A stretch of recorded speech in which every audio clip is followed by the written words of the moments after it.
The letter arrived on a Tuesday morning in April 1882, and Jake Thornton nearly dropped his coffee when he read the final line written in careful, sloping script.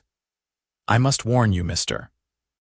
Thornton, that I snore louder than thunder, and several previous arrangements have dissolved upon this discovery." Jake sat on the porch of his ranch house outside Cheyenne, Wyoming, the wind carrying the scent of sagebrush across his 30 acres of cattle land, and he laughed so hard his ribs ached. He had been corresponding with Miss Evangeline Porter of Boston for 3 months now, ever since his sister had placed an advertisement on his behalf without his knowledge. At first, he had been furious, but Evangeline's letters had been so honest, so full of wit and intelligence, that he found himself checking the mail with an eagerness he had not felt in his 32 years. She wrote about books and philosophy, about her work teaching children in a factory town, about her dreams of wide open spaces and a life that meant something beyond the confines of her narrow boarding house room. And now this confession, delivered with the same unflinching honesty that characterized all her correspondence. He pulled out a piece of paper and began to write, his rough cattleman's hand forming words he hoped would ease whatever embarrassment had prompted her admission.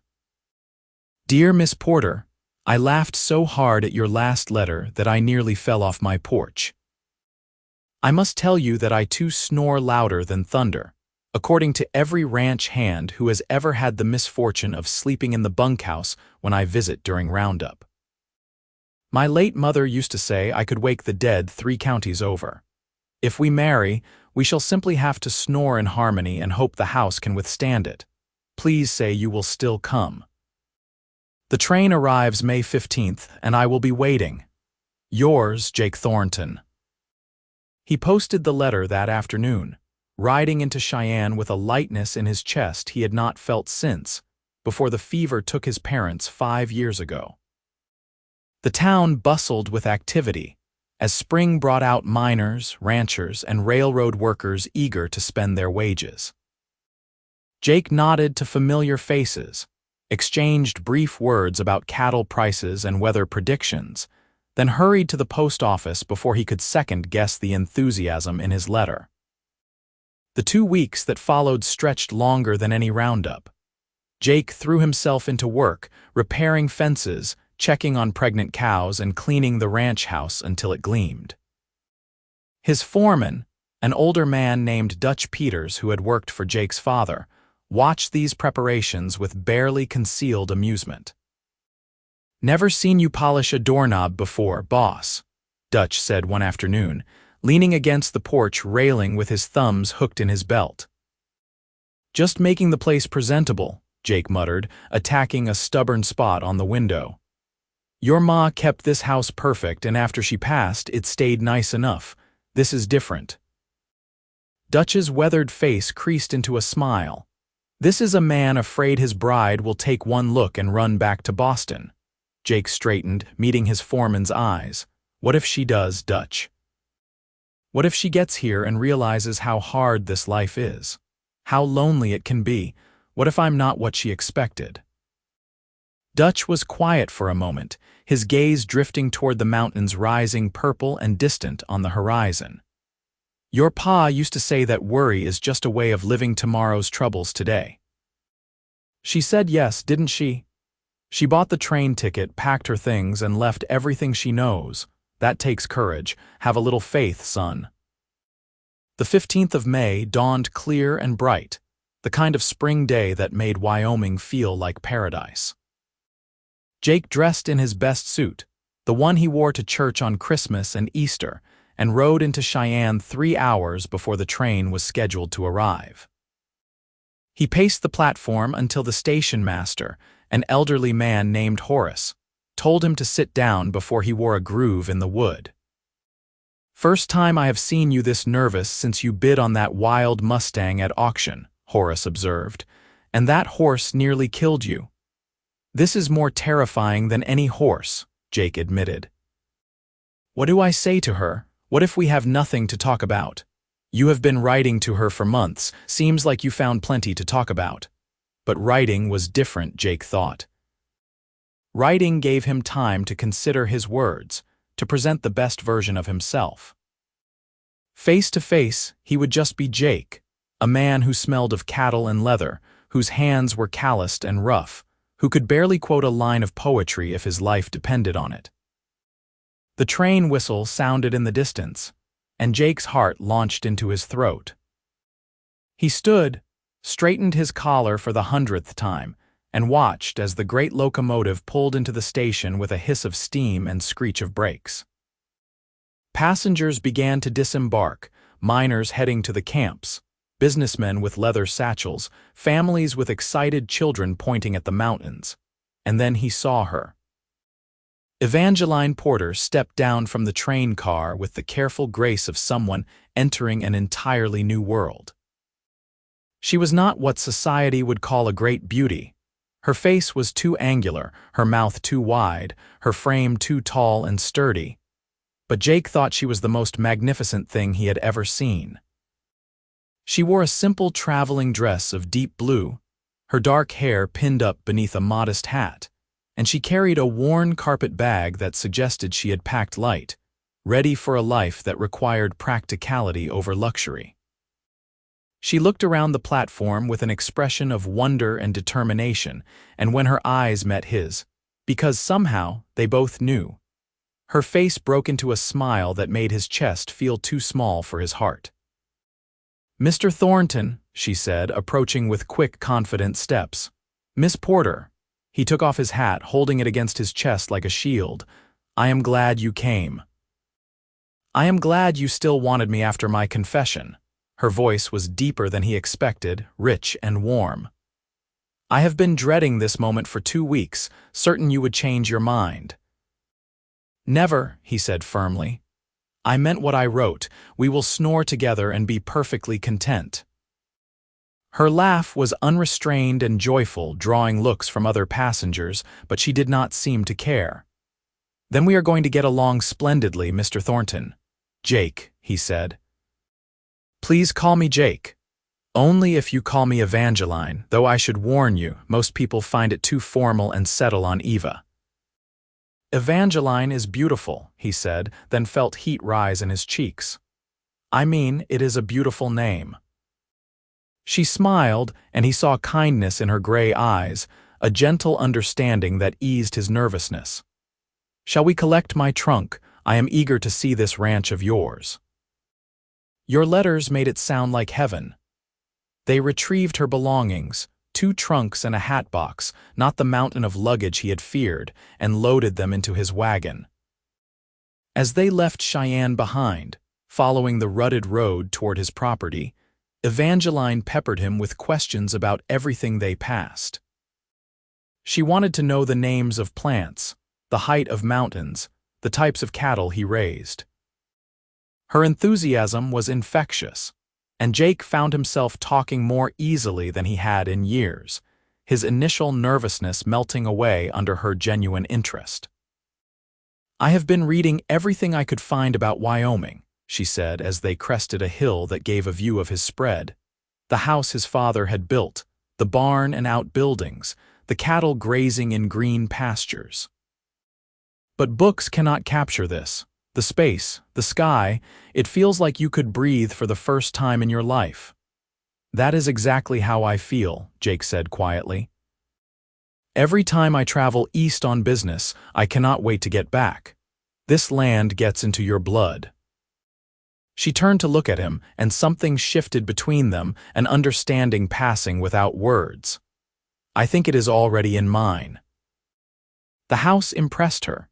He could see it in the way her eyes lit up when she stepped inside and saw the sturdy furniture his mother had chosen, the stone fireplace his father had built with his own hands, the windows that let in floods of Wyoming sunshine. It was not fancy, but it was solid and clean and honest, just like the life he could offer her. "It is wonderful," Evangeline said, setting down her bag and turning in a slow circle. "I was prepared for rough lumber and dirt floors. This is a real home." "My mother made sure of that," Jake said. She said just because we live in wild country does not mean we have to live like wild animals. She would be glad to know someone appreciates her work. "Tell me about her," Evangeline said, and they sat at the kitchen table while Jake made coffee, strong and dark, the way he liked it, and spoke of his parents, of their dreams for this ranch, of the fever that had taken them within days of each other. Evangeline listened with her hands wrapped around her cup, her eyes never leaving his face, and when he finished, she reached across the table and touched his hand. "They would be proud of what you have built here," she said softly. "I hope so." He looked at their hands, hers slender and pale against his sun-bronzed skin. "I should show you your room. You must be exhausted from the journey. We can talk about wedding arrangements tomorrow. The preacher comes through once a month, and he will be here next week if that suits you. Or we can wait longer if you need time to be certain." "Next week is perfect," Evangeline interrupted. "I did not come all this way to hesitate now, Jake, unless you have doubts." "None," he said immediately. "Not a single one." She smiled, and he felt something settle in his chest, a rightness he had not known he was seeking. That night, Jake lay in his bed on one side of the house while Evangeline slept in the guest room on the other, and he stared at the ceiling with a mixture of excitement and terror. In 1 week she would be his wife. They would share a life, build a future together, but what if he failed her? What if this life proved too hard, too lonely? What if she came to regret her choice? From the other side of the house came a sound that made him sit bolt upright. It started as a soft rumble, then built to a crescendo that rattled the windows, a snore so thunderous that he heard a confused moo from the cattle in the distant pasture. Jake started to laugh. He laughed until tears ran down his face, until his sides ached, and when the snoring paused, he heard Evangeline's voice call out in mortification. "I am so sorry. I tried to warn you." "Do not apologize," he called back.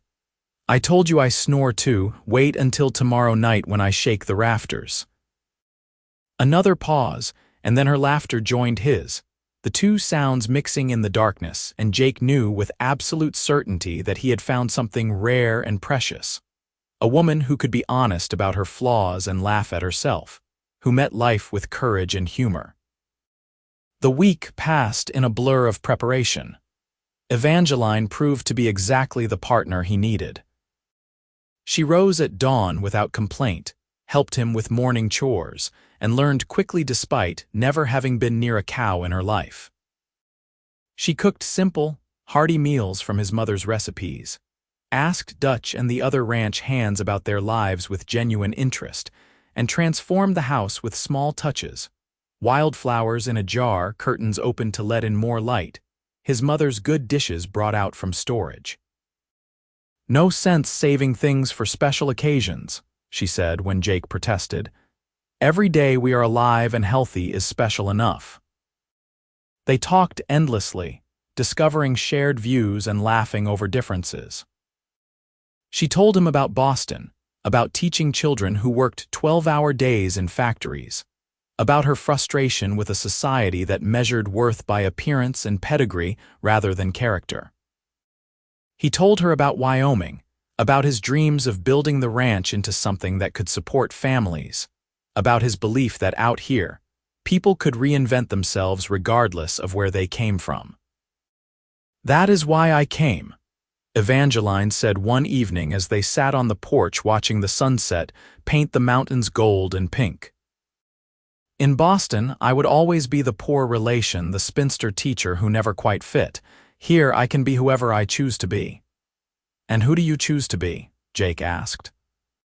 She looked at him with those steady gray eyes. "Your wife, your partner, the person who helps you build something that matters."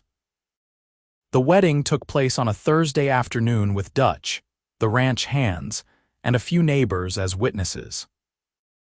Evangeline wore a simple dress she had brought from Boston, and Jake wore his Sunday suit with a wildflower boutonniere she had pinned to his lapel that morning. The preacher, a circuit rider named Reverend Atkins who had known Jake since childhood, performed the ceremony in the front room of the ranch house, his voice rich with warmth and blessing. When Jake slipped the ring on Evangeline's finger, his grandmother's ring, saved carefully for this moment, his hand trembled slightly. But when she smiled at him, radiant and certain, the trembling stopped. "You may kiss your bride," Reverend Atkins said, and Jake cupped Evangeline's face gently, kissing her with all the tenderness and promise he could not put into words.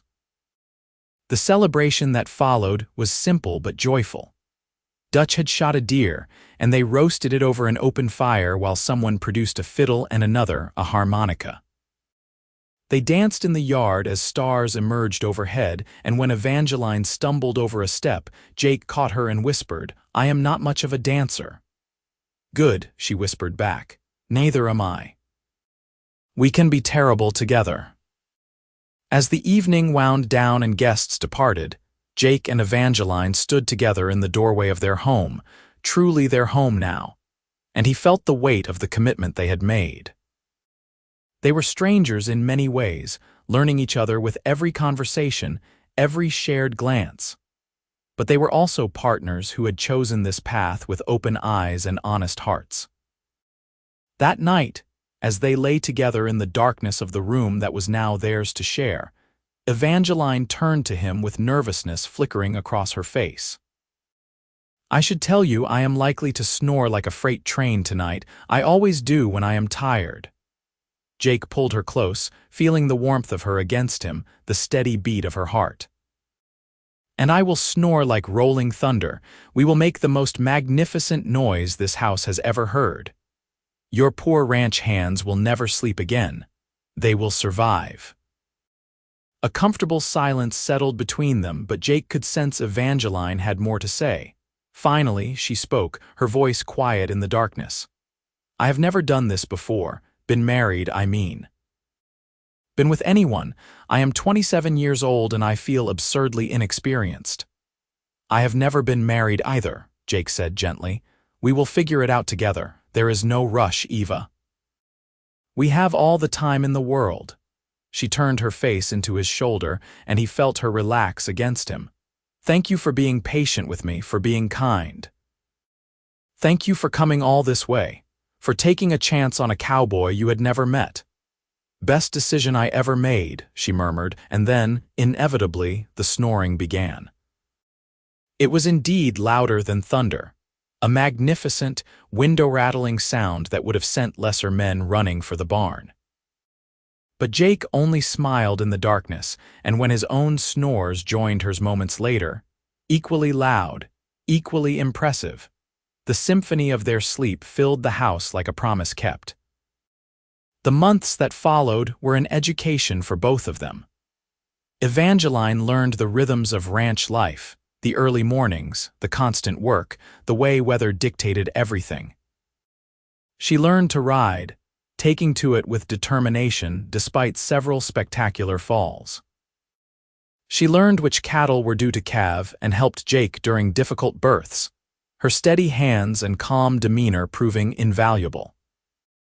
She learned to shoot, to preserve food for winter, to read the sky for signs of approaching storms. Jake learned about Evangeline's past in pieces, stories that emerged during long evenings or quiet mornings. She had been orphaned at 12 and raised by an aunt who considered her a burden.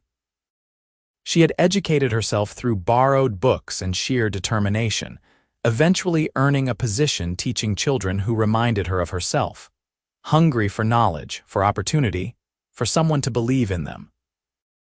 "Do you miss it?" Jake asked one evening in late July as they watched heat lightning flicker on the horizon. "Teaching?" Evangeline considered this, her hand finding his. "I miss the children. But I do not miss the helplessness of it. No matter how much I taught them, most would still end up in factories or worse. Here, I feel like we are building something that could actually make a difference. You want to provide good jobs, fair wages, a place where families can thrive. That is a kind of teaching too." "I never thought of it that way." "You should. You have a gift for bringing out the best in people, Jake. Look at Dutch and the others." They do not just work for you, they are loyal to you because you treat them with respect, pay them fairly, value their opinions. That is rare. Her words settled something in him he had not realized was unsettled. He had always worried he was not smart enough, not educated enough, but Evangeline helped him see that wisdom came in many forms. Their first real test came in August when a group of rustlers hit ranches in the area. Jake increased security, and he and the ranch hands took turns on night watch. He tried to keep Evangeline away from the danger, but she refused to be sheltered. "I am your partner," she said firmly when he suggested she stay in the house. "That means I share the risks as well as the rewards." So she learned to keep watch, her rifle across her lap, her eyes scanning the darkness. And when the rustlers finally tried to hit their property on a moonless night in late August, it was Evangeline who spotted them first and fired a warning shot that woke everyone on the ranch. The ensuing confrontation was brief. Outnumbered and outgunned, the rustlers fled, but not before one fired back. Jake felt the bullet graze his arm, a burning line of pain that sent him stumbling. Evangeline was at his side instantly, her face pale but her hands steady as she examined the wound. "It is not deep," she said, her voice shaking slightly, "but we need to clean it properly." Inside, as she carefully cleaned and bandaged his arm by lamplight, Jake watched her face. The concentration, the fear barely held in check, the fierce determination. When she finished, she sat back and closed her eyes, taking a shuddering breath. "I thought," she began, then stopped. "When I heard that shot, when I saw you fall, I thought—" Jake pulled her close with his good arm, holding her tight. "I am fine. You saved us tonight, Eva. If you had not seen them coming, it could have been much worse. I cannot lose you," she whispered against his chest. "I have only just found you. You will not lose me, I promise." It was a promise he meant with every fiber of his being. What had started as an arrangement based on letters and hope had transformed into something profound. He loved her courage, her intelligence, her terrible snoring, her laugh that erupted without warning, her ability to find joy in simple things. He loved the way she challenged him to think differently, to be better, to see possibilities he had never considered. "I love you," he said into her hair. "I know it has only been a few months, but I love you, Eva." She pulled back to look at him, tears shining in her eyes. "I love you too. I think I started falling for you through your letters, but living with you, building this life together, Jake, you are everything I hoped for and so much more." They kissed with a desperation born of danger past and fear released. And later, in their bed with the windows open to the cooling night air, they loved each other with a tenderness and passion that sealed their commitment more thoroughly than any ceremony. Autumn arrived in a blaze of gold aspens and crisp mornings. The cattle were fattened and ready for market, and Jake made the drive to Cheyenne with Dutch and the hands, leaving Evangeline in charge of the ranch. He worried the entire trip, despite knowing she was more than capable, and when he returned a week later with money from the sale and supplies for winter, he found the ranch running smoothly and Evangeline beaming with pride. "I have news," she said that night over dinner. "I have been teaching some of the ranch hands to read. They asked so shyly if I might be willing, and I could not refuse. We meet twice a week in the evenings. I hope you do not mind." "Mind?" Jake was amazed. "That is wonderful, Eva. Truly, I should have thought of it myself. You have enough to think about." But I realized I was missing teaching, and this way I can still do something I love while being here with you. The lessons became a fixture of ranch life. Evangeline taught reading and writing to the hands, and word spread. Soon, children from neighboring ranches were riding over for lessons. By October, Evangeline had a regular school going, holding classes in the barn on Sunday afternoons. "We should build a proper schoolhouse," Jake said one evening, watching her carefully prepare lessons by lamplight. "You have a real school now. It deserves a real building." "We could never afford that," Evangeline protested, but her eyes were bright with hope. "We can. The cattle sale was good and I have been saving. My parents always dreamed of helping build a community out here. This would honor their memory." They broke ground on the schoolhouse in November, a simple building but solid, with a stove for heat and windows for light. The neighboring ranchers pitched in, recognizing that education would benefit all their children. By the time snow began to fall in earnest, the structure was enclosed, and work continued through the winter whenever weather permitted. That first winter together tested them in different ways. The snow piled high, temperatures plummeted, and there were days when they could not venture beyond the barn. But Jake discovered that being snowbound with Evangeline was not a hardship, it was a gift. They played cards, read books aloud to each other, made love in the afternoon when the spirit moved them, and yes, snored magnificently through long, dark nights.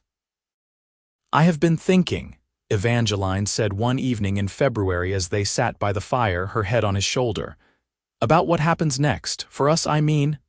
"What do you mean?" "Do you want children, Jake?" He had thought about it, of course, but had been afraid to pressure her. "I do, but only if you want them too." "I do," she said softly. "I want to fill this house with life and noise and chaos. I want to give children the kind of love and stability I never had, but I am also afraid. I am 28 now, and childbirth is dangerous." Jake tightened his arm around her. "We will face whatever comes together, and if children do not come, or if you decide it is too risky, we will still have a full life. You are enough for me, Eva. Everything else is blessing on top of blessing." She kissed him then, soft and slow, and he tasted salt and realized she was crying. "How did I get so lucky?" she whispered. "I ask myself the same question every day." Spring brought the completion of the schoolhouse, and Evangeline's official classes began in April, exactly 1 year after Jake had received her letter about snoring. They celebrated their anniversary with a party at the ranch, and Jake surprised her by presenting the deed to the school, registered in her name. "It is yours," he said as she stared at the paper in shock. "Your dream, your work, you should own it. But the money you paid for everything, we are partners, Eva. What is mine is yours. Besides, you have given me far more than I could ever repay. You have given me a life I never imagined, filled with laughter and purpose and love." She cried then, in front of all their friends and neighbors, and kissed him so thoroughly that Dutch whistled and someone shouted for them to get a room. But no one was really scandalized. The story of Jake and Evangeline, the cowboy and his mail-order bride who snored louder than thunder, had become something of a local legend, proof that honesty, courage, and a sense of humor could build the strongest foundation.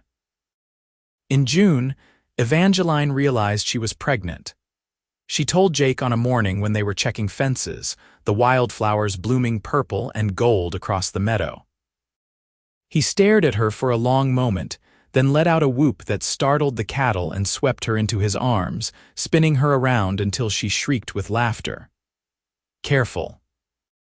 You will shake the baby loose." "Never," he said, setting her down gently, his hands moving to her still flat stomach with wonder.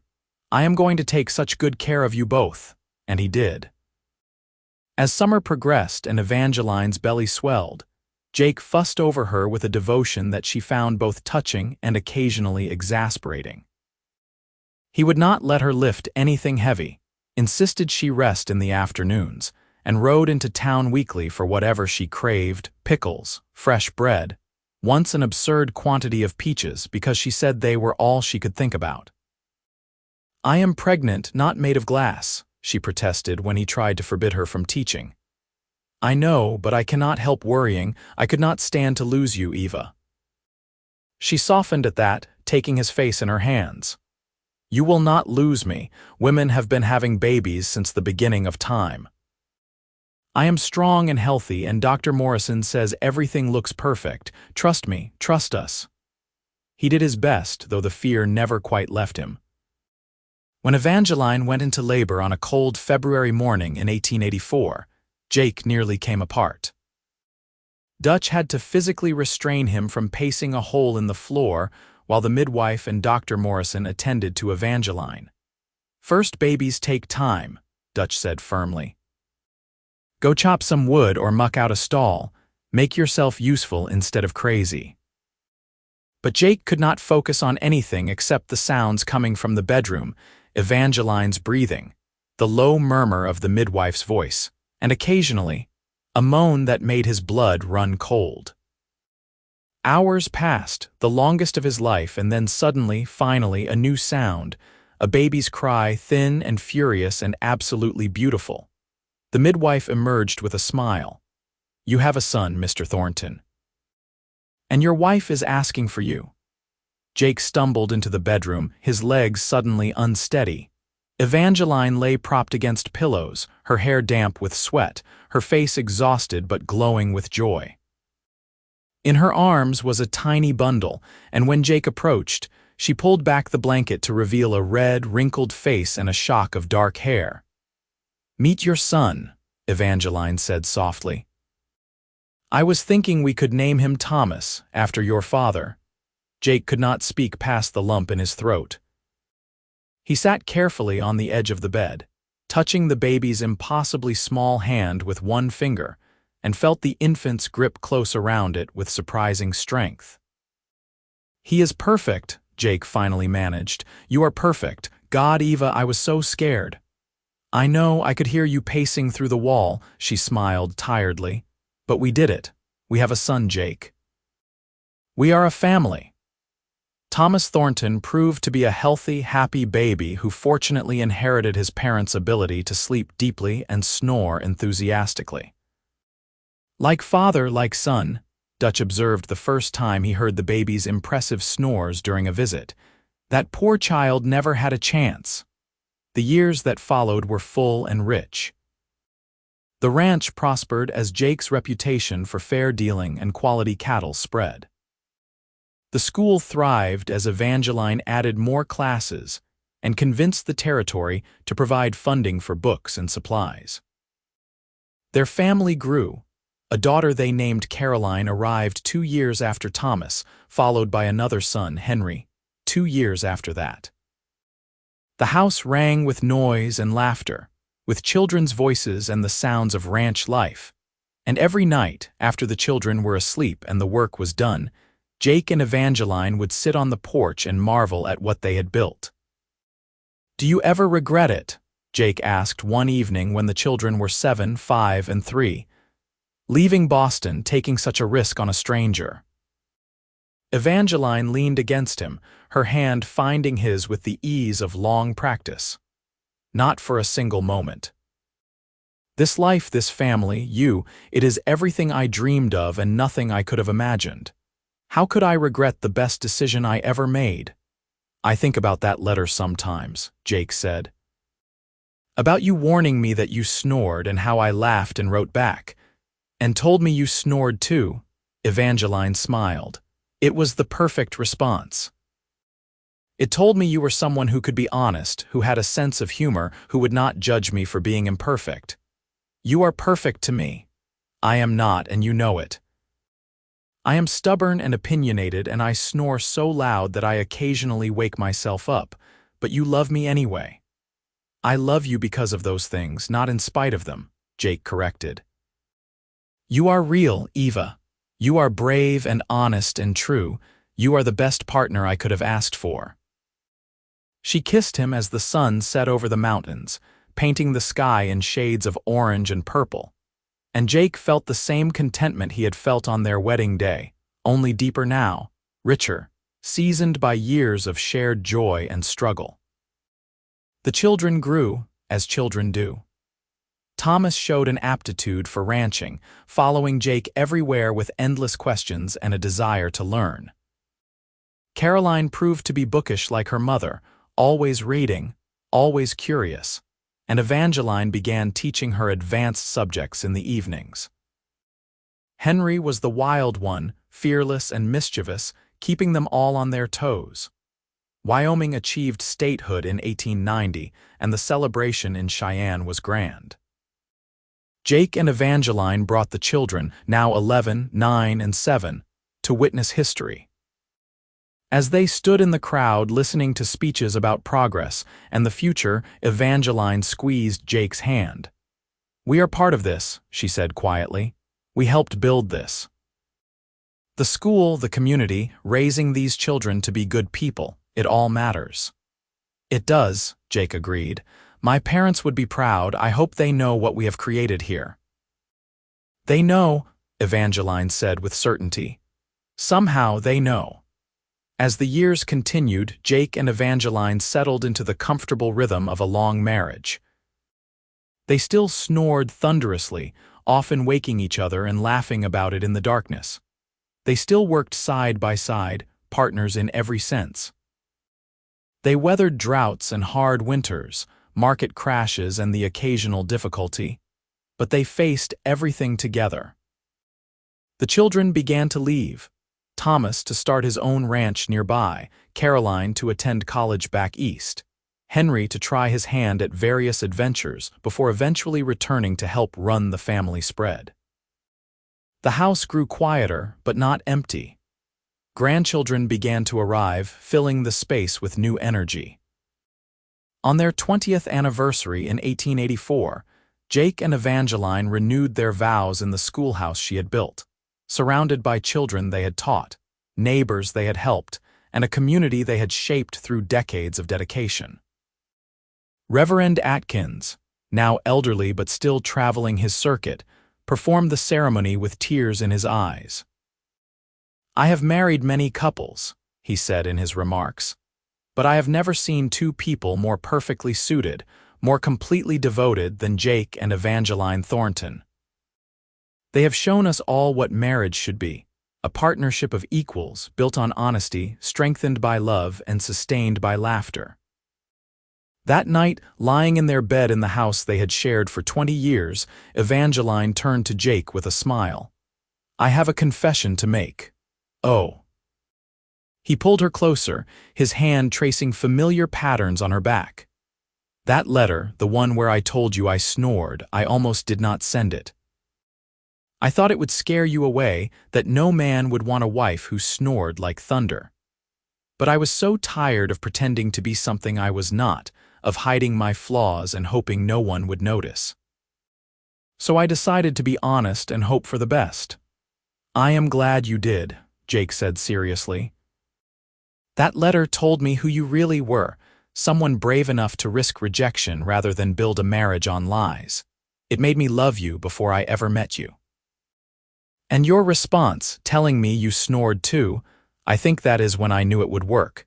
Because you matched my honesty with your own, you did not try to be perfect.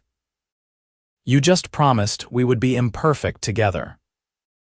"Best promise I ever made," Jake said, and kissed her with the passion of a bridegroom and the tenderness of a husband who had loved his wife through 20 years of joy and sorrow, laughter and tears, thunderous snoring and quiet mornings.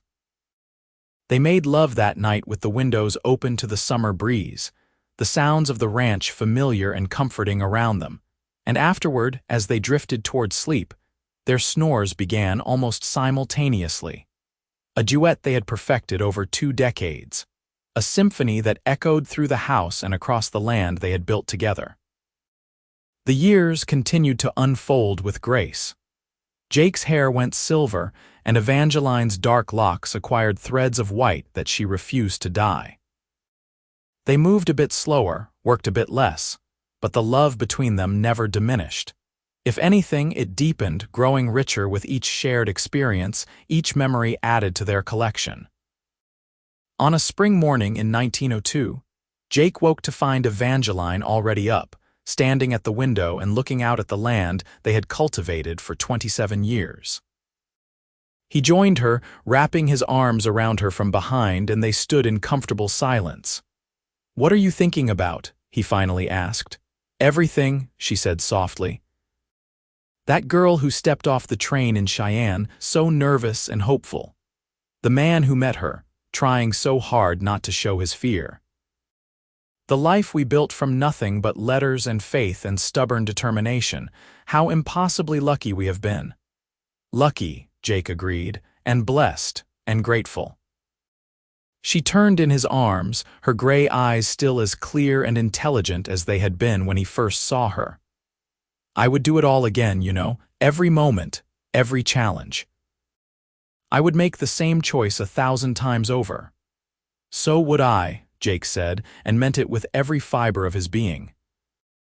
They had built something extraordinary, not just a ranch or a school or a family, but a love story that had transformed them both. A mail-order bride who snored louder than thunder and a cowboy who laughed, and said he did too, had taken a chance on honesty, and created a legacy that would outlive them both. Their children carried forward the values they had instilled: hard work, kindness, education, and above all, the courage to be honest about who you were. Their grandchildren would tell stories about the couple who snored so loud they shook the house, who loved each other with unwavering devotion, who proved that the strongest marriages were built not on perfection, but on accepting each other completely, flaws and all. As Jake and Evangeline grew older, they never stopped appreciating the gift they had given each other, the gift of being seen, being known, being loved exactly as they were. Every night, as they settled into bed and the familiar sounds of their snoring filled the house, it was a reminder of that first honest confession and the laughter that had sealed their fate. They had taken a risk on each other, two strangers bound by nothing but ink and paper and hope, and they had created something beautiful, something lasting, something true.